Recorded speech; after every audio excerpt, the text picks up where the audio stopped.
So here is the journey that I want to take us on today.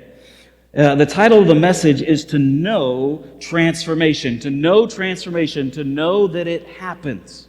And so I want to talk about Jesus because that's the way that the transformation happens. I don't want you to get it mixed up and to say, wait a minute, you just read and said we're going to talk about our own transformation, and now you're going to switch and talk about Jesus. There are four major things here that John wants the early church to see and to understand that Jesus came to do. There's four major things. So let's walk through this one by one, piece by piece. The very first thing that John wants us to see is this, that Jesus came to reveal the reality of sin. He came to reveal the reality of sin. 1 John 3:3-4 says this, "And everyone who thus hopes in Him purifies himself as He is pure." Here's what he says. He says, Jesus manifested. He appeared as light. He appeared as light. So when light shows up, you start to see that there is darkness. John had said this in his gospel, saying, when Jesus showed up, it started to make people uncomfortable. You've probably been there before. You may have been around somebody that seems like they are so good and so righteous that it just kind of makes you go, ooh, I don't know if I want to hang out with that person. Make me feel bad. They make me feel guilty because of this. And John says, listen, the very first thing that needs to happen is that Jesus came on this earth and He Himself was so pure that it made us see sin for what it truly is. Because here is what we tend to do. We tend to look at our lives and we tend to look at the sin and we go, I just made a mistake. It's not that big of a deal. It's not that bad.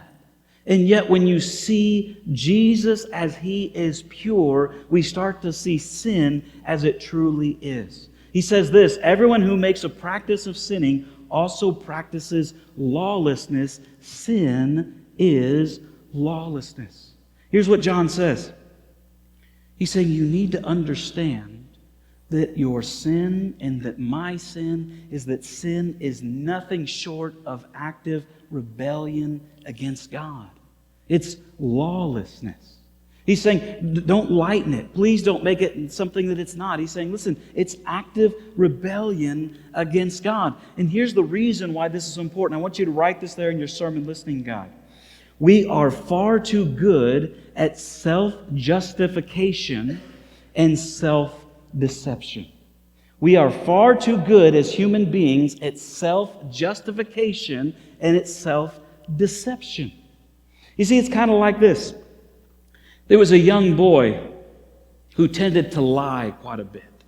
So there was one day that his mom was doing dishes there at the sink, and he came up to his mom and he said, Mom, guess what?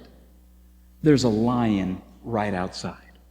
And so Mom looks outside, she looks and she sees a dog there, a little golden dog, and says, Son, that's a dog. And you got to work on this whole lying thing. We got to work on this a little bit. So here's what I want you to do. I want you to go up to your room, and I want you to spend some time, and I want you to talk to God about this. Okay? Talk to God about what you just told your mom about that was a lion and not a dog. Because you're old enough and you knew that was a dog.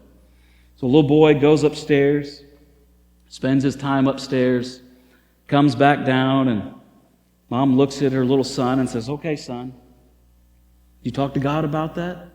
Yes, I did. Well, what did He say about it? Well, He said, don't worry about it. The first time he looked out the window, he thought it was a lion too. Not a big deal. Hey, we're far too good at self-justification, at self-deception. And so Jesus, in His holiness and His perfection, comes on this planet and shows us the reality of sin is that it is a big deal. There's no such thing as small sins. Here's what I want you to think about and to realize it in this way. Right now, with COVID going on, I don't know if you've gone to visit the hospital. But when I've had to go and to visit the hospital, when I go into the room, I need to make sure that I'm masked. They limit the amount of folks. And sometimes when I go to the hospital, I have to put on a whole bunch of gowns and make sure that I have stuff that's over my clothes and big giant mask and all kinds of things. Why? because they don't want the person that's there to be contaminated with anything that I might have. In fact, they even have rooms that are known as rooms that are pure rooms that you can go in, that they've sanitized and made sure there's not a single thing that is in that room. And the Bible teaches that God is pure and He is holy. And could you imagine if I just nonchalantly walked into the hospital and they said, here's a pure room, and I came in and didn't purify myself, didn't have those things on, and said, it's not a big deal. No big deal. Went in there and coughed a little bit. They'd tackle me. They'd drag me out. They'd say, you're not supposed to be here like this. That's how we need to realize what our sin is. What if we took our sin and saw it in the same light that we saw this virus and said, whoa, this is a big deal. You've got to be careful about it.